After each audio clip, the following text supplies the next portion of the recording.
Yeah, so I mean, as you've been researching in this space, working in this space, I mean, I know that you yourself have done some community work while you've been doing your PhD.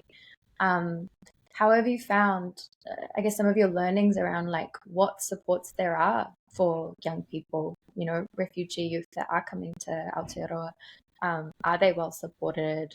Is this a priority for the government? Is there research in this area? Like, how have you kind of found the field to be? And um, yeah, what are some of your Yeah. kind of learnings of the last few years? Um, so what I understand about that is that when they get here, they are all given and Kadrian might have shared this around service provision, a volunteer from the Red Cross who kind of supports them with like getting into schools and stuff. The first issue with that is that it's a volunteer position. So if they kind of decide tomorrow that like they're too busy and they don't want to do it, then it takes a really long time again for a young person or a family really to be um, paired up again with another volunteer. And sometimes that results in things like they don't enroll in school as quickly as they need to because they don't actually know where to go, what schools are appropriate, or even just the education system. As a whole, I would say that in speaking to a lot of the people, the biggest gap was that for whatever reason, they were not being informed of how the education system here worked, which, when you speak to them, seems like such an easy fix, right? Like you just Yeah. sit, like you sit them down in the first day and you go, "This is what you need to do for this year." Then next year comes and you goes, "This is what you need to do for next year." You know, and then in terms of like the 6 weeks, so when they get here, they spend 6 weeks. At the Mangere Resettlement Center. And they do orientation there. And even there, they just get so much information that it's just an information overload and they just don't know what's appropriate for when, right? Because they get like a 6 week English intensive language training. The parents get a workshop on how to raise their kids here. Some of them get like, and then you get information about school, you get information about housing, you get just everything, right? And it's just a lot. Like I did a 1 day international orientation, student orientation, and I was like, like that's just 1 day. This is like 6 weeks of information and learning a new language. So I can imagine it's really hectic. And then it's like, okay, well, we don't know what information we need to lean into as different situations arise, right? um, and so with the people that I spoke to, there was a lot around just not knowing how the education system worked. So they all came from a very like classic education system, and I think I use the word classic because it's the education system I came from, where you just do like subjects, and those subjects follow through all the way to the end of high school. And you can pick and drop subjects as you move through grades, but you do a whole subject. We didn't have like a credit system. And so they didn't understand that they had to take a certain number of credits to get a certain grade. And so, like, this one young person said that they did like all of it, like everything that was offered that year, they did. And they only got to the end. And then the teacher was like, "Why did you do all of this?" And they were like, "Well, what was I supposed to do?" And they were like, "We were only supposed to do this number of credits for this." And they were like, "Oh, well, nobody told me that." So, like, there's this just like lack of understanding of how things work in general.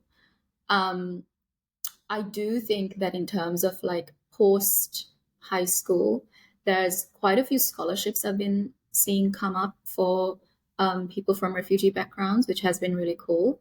But I think there's some sort of gap that exists between the young person and then getting that information to the young person. And so, just within just like the actual help that the government affords to them, you have to really be falling um, like not falling, but like you have to be really struggling in school for a teacher to then access funding from the Ministry of Education through a refugee student advisor. So I think there are like 6 or 7 across the country, and then they get in touch, and then so they provide whatever resources the teacher needs or whatever resources the student needs, but that's only under like special circumstances. Um, and so what's interesting about that is that it's great because in some ways, you do have provision for the students that are not able to do super well within the system as soon as they get here. But the unfair, or I don't know if unfair is the right word, but like the unfortunate thing is that you could have students that are just struggling in other ways. Like it's not just academics in school that kids are concerned about. And so there are all these other ways that kids could be struggling that has no provision attached to it. Um, yeah, and so there were like a whole bunch of kids that are probably like falling between the cracks, and there are no services that they can then access. Um, and like one of the questions I asked young people were like, um, "What's what's a?" I think one of the questions I asked them was, "What's a question you would ask someone if you were in my position?" And they would always talk about provision. Like, I would ask about what access they had to scholarships. I would ask about like what access they had to, tutors and doing homeworks, like that kind of stuff. That's like what they wanted to know about. Um, yeah, so there's a real need there for other services, and like everything else I heard of, like homework clubs, all of that was like community put together. Like someone in the community realized they didn't have it, put it together by community members, volunteers doing stuff here. Like someone just meeting someone, realizing they needed a tutor. Okay, I'll do that. Like, yeah, it was sad, I suppose, to see that there was so few services. Yeah. I wanted to start with the 6 weeks which you said orientation, because that hit me in the Mhm. sense that the international orientation is 1 or 2 days and you get so much information you forget about it. Yeah. Uh or there's no way you can remember it. And then for someone who is essentially has been moved across the world, and in 6 weeks you're getting everything being told to you that you need to do. And then for the kids not knowing, it's because probably for parents it probably wasn't a priority that the kids need to know this. It's not that all the kids have been told. They might be, I do not know how the services work, but that there's that level of understanding, which can also go that level of care, of priority, of there might be a sort of, what's it, Maslow's hierarchy of needs kind of thing, where okay, first housing and food, then we can worry about how Yeah. many courses you take in school. um and yeah, the and that in itself, how it's such a simple thing which can potentially be fixed without much of an effort, but Yeah. it just needs to be paid attention to. Yeah. I think like if I was to fix it, the first thing I would do is give them information when they need information, because the biggest um, disadvantage of that is the chucking of information like all at once. I will, however, say that the young people that I spoke to, there's mixed feelings about this, because the overarching message you get is that it's awful and it's too much information. But when you speak to the young people, a lot of them said it was really nice because that's where they made their first friends. Mm. Yeah. And the other thing that I noticed about what they were saying, it wasn't just making friends. It was the fact that they were making friends with people who they saw had been in a similar situation to them. And so there was some sort of bonding in that. And there was a real like sadness with like leaving that place, because once you go there and you're there for 6 weeks, you then get resettled in a different part of the country. So it's not always the case that you would then get resettled um, in the same place as this friend that you had made, right? And a lot of the young people also said that it was the first time they were like beginning to get some sort of like formalized education, and there was so much excitement in that. Like, oh, we're going to school.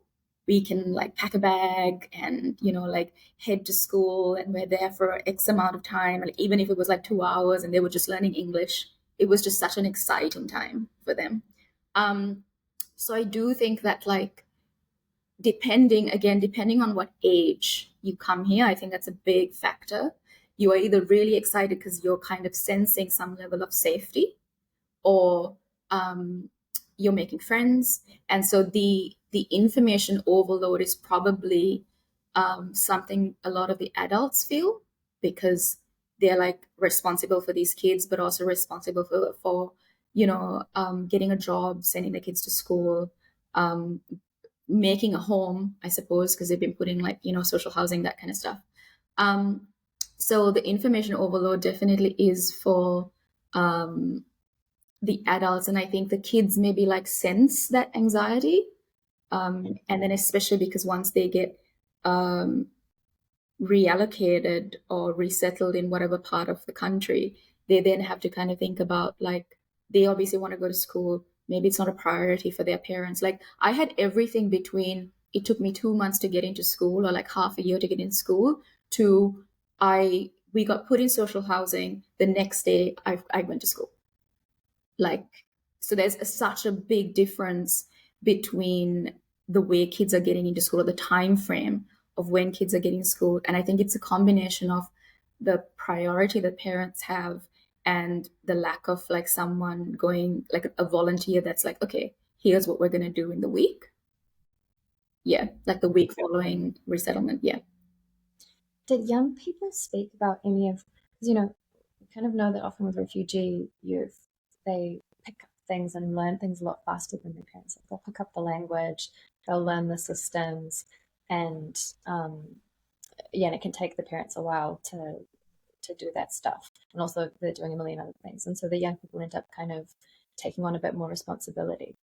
Did your young people kind of speak to that a little bit? I don't actually know. I actually don't know what the age of your participants were, and I feel like I should know this because I read your thesis. You're probably like the only person who's actually read parts of my thesis, so it's fine that you don't.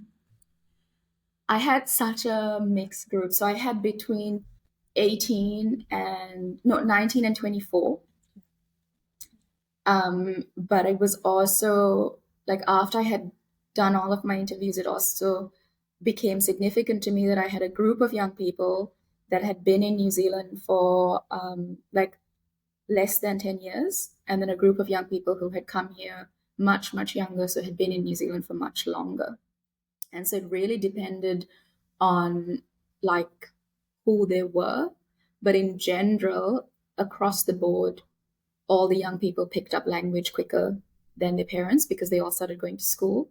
And then once they started picking up language, there was definitely that like swift transition into the young person becoming the adult, helping their parents like navigate a lot of like form filling and correspondence with their teachers and taking their parents to doctors' offices and those kinds of things, which absolutely was like a big part of like one of the three themes in my entire thesis was family dynamics, because it was a big part of what they would talk about. But again, I think like even like when you think about what the literature says about that, a lot of the time the literature speaks about it as a burden that the young people feel that the parents put on their on their kids. And I don't know, like I would love to sit and listen to the other people's recordings about this, because like over and over again what I could hear was that the kids were also just so happy to support their parents. Like there was such a wholesome narrative around that, and like this idea of like we want to do well so that we can help our parents. We want to do well so that we can send money back home to people that we left behind was a big thing. We want to do well so that we can support the community that supported us when we got here. So like part of what they have done or what they continue to do, they see as a way of giving back to their parents. Yeah. So I don't know that like, and I mean, and it's the way they speak about it as well. They'll talk about it like, yeah, like it really prevented me from like making friends or like hanging out because I had to be at home to do this. But like I was so happy to help, like things like that. They'll say it in one breath. And so it's kind of hard to like read a paragraph of script and go, I'm just going to ignore this and just focus on the top bit. It just seems like such a disservice. But But yeah, that's kind of what I got. I got one of my sub themes was education is a luxury that must be paid forward. Yeah. Shows how important that nuance is, right? That's often Yeah. in this literature and in this research. Yeah. Yeah, because I feel as someone who is not in that space, the top headline is what you'd most likely associate with. Be like, oh, kids are probably more burdened, don't really get to make friends, so and so. But like you said, if you look at the nuance, it's a lot different. Mm-hmm. It doesn't paint the same picture. I mean, it's called stuff in the literature like familial acculturative gap. That's what it's called. It's the gap Mhm. that you have with your family from having come to a culture that's different, and the uptake of that culture is different to the uptake of the culture for your family, and then all of the challenges that come as a result of this uptake being different, like communication, styles, parenting styles, all that kind of stuff. And there's absolutely nothing about like the kids feeling like it's a pleasure almost some in hindsight for them to have been able to do that for their parents. Yeah.